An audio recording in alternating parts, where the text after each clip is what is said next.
Briggs and Stratton Flyer, 1919. The Briggs and Stratton Flyer, a four-wheeled motorized vehicle produced from 1919 to 1923, was a revolutionary concept in the early American automotive industry. Unlike traditional cars, the Flyer was sold without a body, allowing owners to customize their own rides. Futuristic typing chair with headphones, 1970. This 1970s typing chair by Joe Colombo is a funky relic from a bygone era. With its bright orange, pod-like design and built-in headphones, it offered a glimpse into a future that seemed both technologically advanced and optimistic. This ergonomic chair promised comfort and style, perfect for the groovy typist who wanted to stand out from the crowd.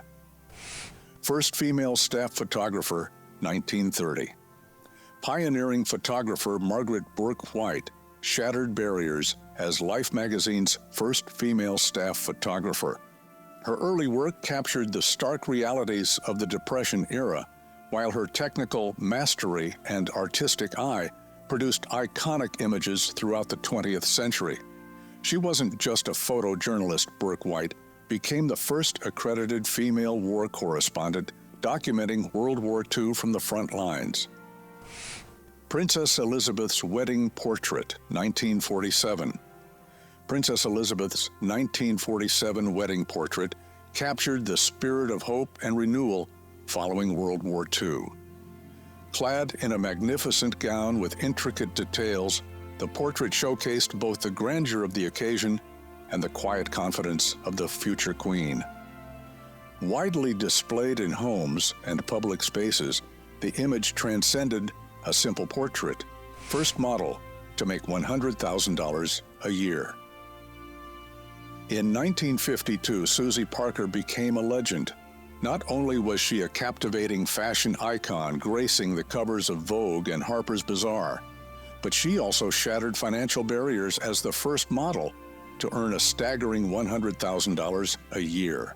Discovered at 15, Parker's poise and grace made her a star.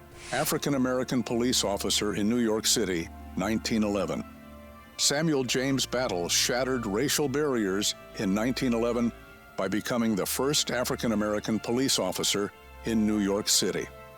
Despite facing prejudice throughout his career, his dedication and courage paved the way for greater diversity within the NYPD and inspired generations of African Americans to pursue careers in law enforcement. 100,000 Iranian women march against the hijab law, 1979.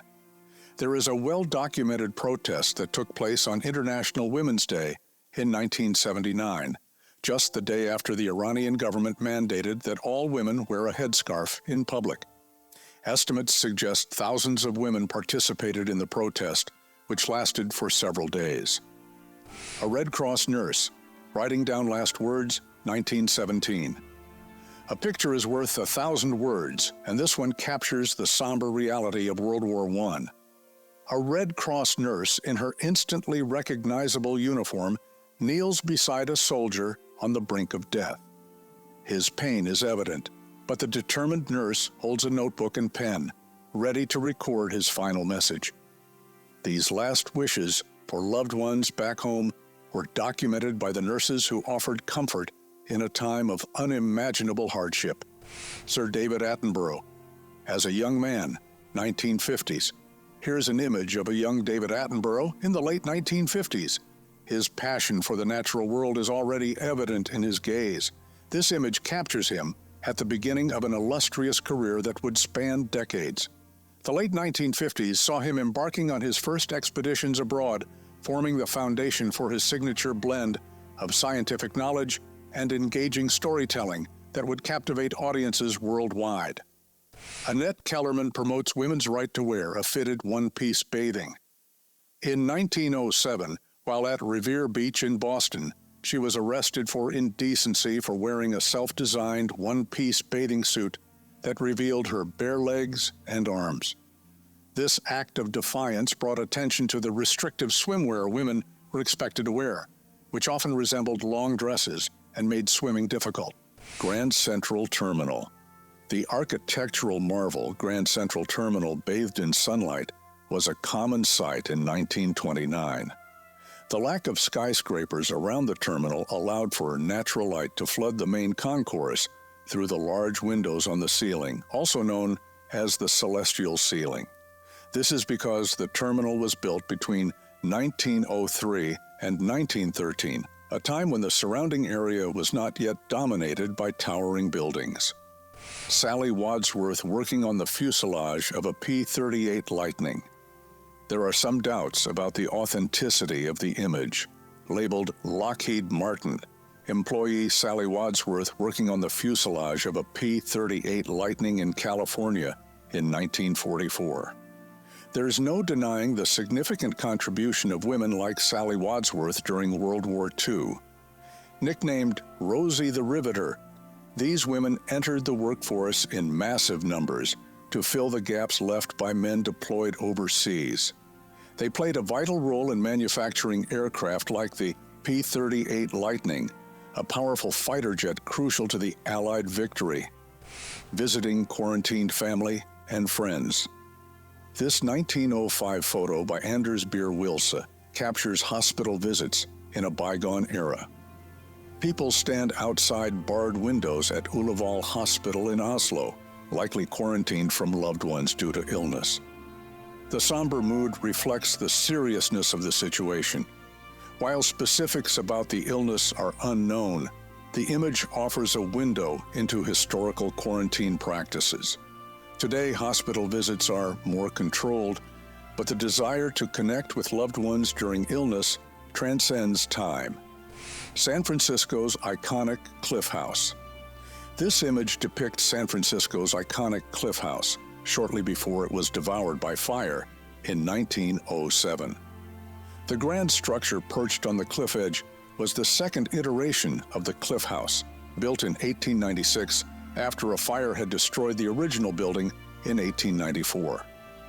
This Victorian-era mansion replaced a more modest structure and quickly became a popular destination point. Sadly, fate would have another fiery twist in store.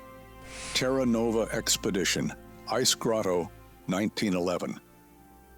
This famous photograph captures geologist Thomas Griffith Taylor and meteorologist Charles Wright standing in the entrance of an ice grotto during Captain Robert Falcon Scott's Terranova expedition to Antarctica. The photo was taken on January 5, 1911, by Herbert Ponting, the expedition's photographer.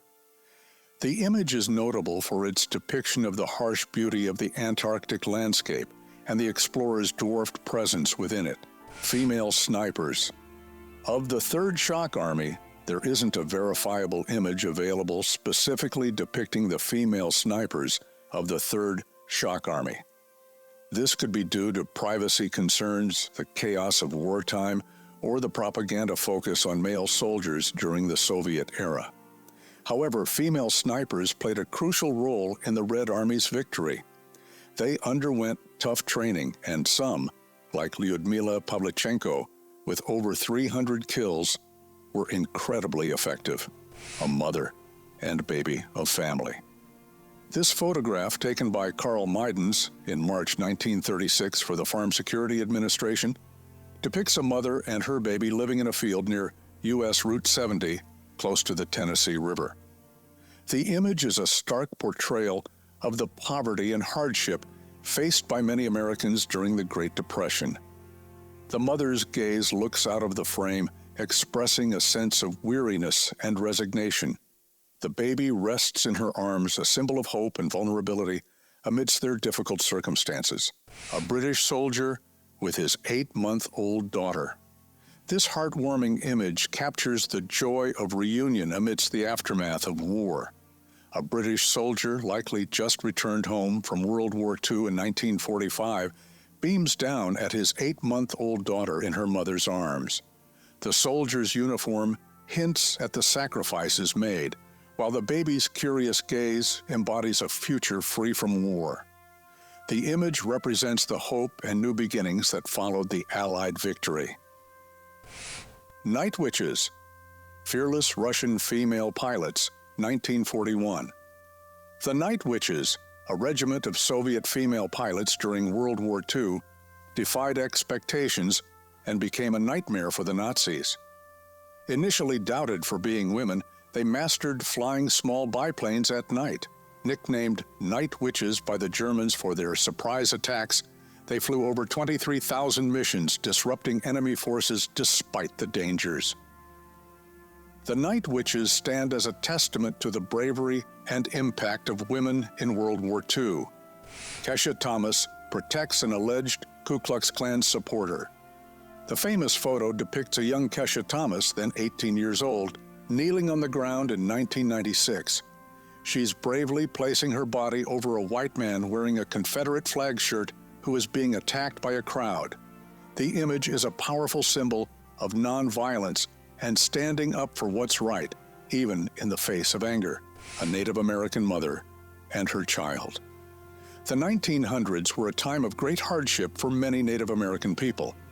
The U.S. government's policies of forced assimilation and relocation onto reservations had a devastating impact on their cultures and traditional ways of life. This photograph, while not depicting the hardships, offers a glimpse into the resilience of Native American families during this challenging era. A boy's reaction staring at a TV screen, 1948. Here's a look at a captivating image from 1948. A young boy transfixed by a television screen. This photo offers a window into a time when television was a revolutionary technology, far from the ubiquitous presence it is today. The boy's wide-eyed expression and open mouth perfectly capture the sense of wonder this new form of entertainment could evoke. Early televisions were expensive and not yet widely owned, so for many children, Ariara Warrior bears belly. This photograph by Edward S. Curtis in 1909 captures Bear's belly, a highly respected Ariara warrior in all his regalia. The Ariara people are part of the Mandan, Hidatsa, and Ariara Nation, whose traditional lands span the Missouri River Basin in present-day North Dakota, Montana, and Wyoming. The photo offers a glimpse into Ariara culture and attire. Bear's belly wears a bear skin, a symbol of strength and courage in many Native American cultures. Woman overlooking a snowy mountain pass. This captivating image from 1956 portrays a woman standing at a snowy mountain pass in the Pyrenees Mountains, France. The vastness of the snowy landscape is breathtaking, and the woman's solitary figure adds a sense of wonder and exploration. Coal miners. Coming up, a coal mine elevator. The photograph depicts a coal mine elevator cage emerging from a dark mine shaft in 1920s Belgium. Inside the cage, a group of weary coal miners are crammed together. Their faces are streaked with coal dust, and their clothing is likely damp and dirty.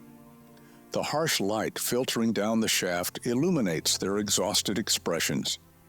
This image offers a glimpse into the harsh realities of coal mining in the early 20th century. It portrays the physically demanding and dangerous nature of the work. American troops treat a wounded dog. This powerful photograph taken by W. Eugene Smith in 1944 during World War II showcases the compassion of American troops amidst the brutality of war. It depicts American soldiers on the Orote Peninsula in Guam tending to the wounds of a dog. The image captures a moment of humanity and kindness in the midst of conflict. It highlights the bond that can form between soldiers and animals during wartime, and the soldiers' willingness to help those in need, regardless of species. Shepherds listening to music records. This image depicts a scene from rural Azerbaijan in 1939. Two shepherds are attentively listening to a portable record player. This photo offers a glimpse into the leisure activities of people in rural areas during that time period, and the way new technologies like record players were being adopted even in remote locations. A German child meets her father. Even after World War II ended in 1945, some German prisoners of war remained captive in the Soviet Union. These latecomers faced a difficult return, trying to rebuild their lives and reconnect with families who had given up hope. A famous photo from 1956 captures such a reunion, a former prisoner embracing his 12-year-old daughter who has no memory of him. The image reflects the war's lasting impact, the joy of reunion, and the uncertainty of a future together. A mother shows a picture of her son to a returning prisoner. The photo, taken in Vienna in 1947 by photographer Ernst Haas, depicts a woman showing a photograph of her son to a group of returning prisoners of war. The men's expressions are a mixture of relief, exhaustion, and uncertainty as they face an unknown future. The woman's hopeful gaze embodies the yearning of many families who had waited years for news of their loved ones. Crowds in Vienna waiting to greet homecoming prisoners. This photograph was taken in Vienna in 1947. Crowds of people line the streets, their faces etched with a mix of anticipation, anxiety, and hope. Some wait stoically, while others openly weep or wave frantically. This powerful image portrays the depth of human emotion during a time of immense upheaval. The homecoming of prisoners of war marked the end of a long and harrowing ordeal, but also the beginning of an uncertain future. The Auschwitz death camp was discovered and liberated. On January 27, 1945, the Red Army liberated the Auschwitz concentration and extermination camp in Poland. This marked a horrific discovery of the Nazis' genocidal plan, the Holocaust. The liberation revealed the systematic murder and brutality that had been occurring at the camp and allowed Allied forces to finally help the remaining emaciated survivors. Auschwitz's liberation stands as a grim reminder of humanity's capacity for evil and the need to fight against oppression.